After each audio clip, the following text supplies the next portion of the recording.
Fishes have evolved sensory mechanisms for detecting, localizing, and interpreting sounds underwater. All fish species detect particle motion, which is an oscillation back and forth along the line of transmission of a sound. Some fishes also have adaptations that let them detect sound pressure. Fishes detect sounds with the inner ear, a structure that is very similar to parts of the ears found in terrestrial vertebrates and marine mammals. However, fishes have no need for external and middle ears, since their bodies have approximately the same density as water. Thus, sound passes right through their bodies and to the inner ear.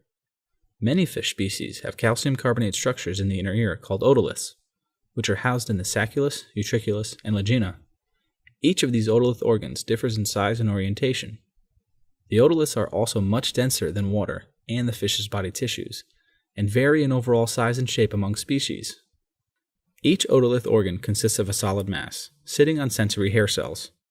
A sound propagates through the body tissues of a fish, and since the otoliths are denser, they move or oscillate at a different amplitude and phase in response to the sound waves than does the rest of the body tissues. The difference between the motion of the fish's body and the otoliths causes cilia on the hair cells of the inner ear to bend. This difference between the motion of the hair cells and the otolith is interpreted by the brain as sound. Each otolith organ has a different orientation, which, in addition to the variable orientation of the hair cells, enables sound direction to be determined.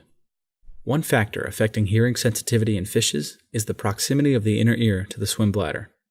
The density of the gas within the swim bladder is much lower than that of seawater and the fish's body. As a result, sound waves cause the walls of the swim bladder to oscillate. If the movements of the swim bladder wall are transmitted to the ear, this results in the stimulation of hair cells of the inner ear. Fishes where there are direct connections between the swim bladder and other gas-filled organs and the inner ear, and even in some fishes without direct connections, have been shown to be sensitive to sound pressure.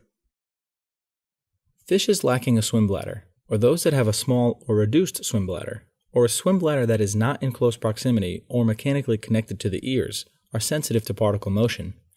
These fishes can hear best when the levels of particle motion are especially high. For example, close to the surface or in shallow water. They tend not to hear sounds at frequencies above 1 kHz.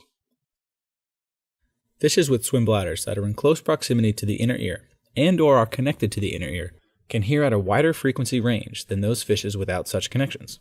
Some of these fishes can hear up to 3 kHz or more. One group, the clupeiform fishes, have gas ducts that extend from the swim bladder and come in direct contact with the inner ear. These ducts end in bullae that contain a gas bubble. The bubble is in close proximity to the inner ear and results in the transformation of sound pressure waves to particle motion.